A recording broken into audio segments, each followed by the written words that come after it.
L'instruction ne s'attache pas à déterminer s'il s'agit d'une secte ou pas. Mais ce que risque l'église de Scientologie devant le tribunal correctionnel de Paris, c'est d'être dissoute si elle est reconnue coupable d'escroquerie en bande organisée.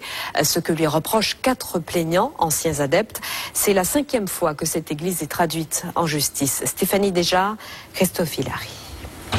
Les prévenus scientologues voulaient une sortie discrète, visiblement nerveux face à l'enjeu du procès.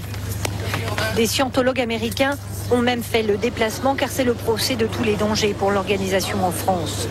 7 de ces cadres comparaissent pour escroquerie en bande organisée et exercice illégal de la pharmacie, mais pire, les structures françaises de la scientologie sont menacées de dissolution. Ces représentants se disent victimes d'un acharnement. On a dit tout et rien sur la scientologie pendant 2 semaines dans les médias et le procès s'est joué dans les médias et nous disons c'est un procès en hérésie, c'est de la chasse aux sorcières. Les scientologues devront pourtant s'expliquer sur un certain nombre de leurs pratiques et surtout justifier les sommes versées à l'organisation par les victimes.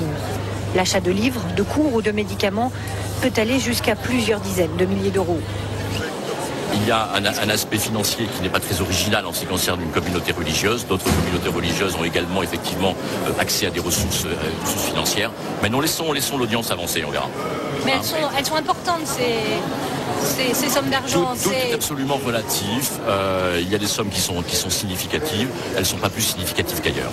À l'origine du procès, 4 plaintes qui remontent à 1998.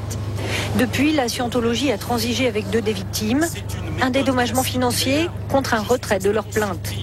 Elles ne seront donc que 2 à venir témoigner à la barre ces prochains jours. Et pour leur avocat, la tenue de ce procès est un début de victoire. C'est un long parcours, c'est un parcours du combattant. On a même jusqu'au dernier moment essayé de tout mettre en œuvre pour que ces victimes ne soient pas là. Et je peux vous assurer que demain, nous aurons un témoignage, je suis sûr, bouleversant, d'une victime qui a été abusée par la scientologie. Au juge alors de déterminer si ces pratiques relèvent de l'escroquerie en bande organisée. Reste la grande inconnue, la position qu'adoptera le parquet. Contrairement au juge d'instruction, il s'était prononcé contre la tenue de ce procès.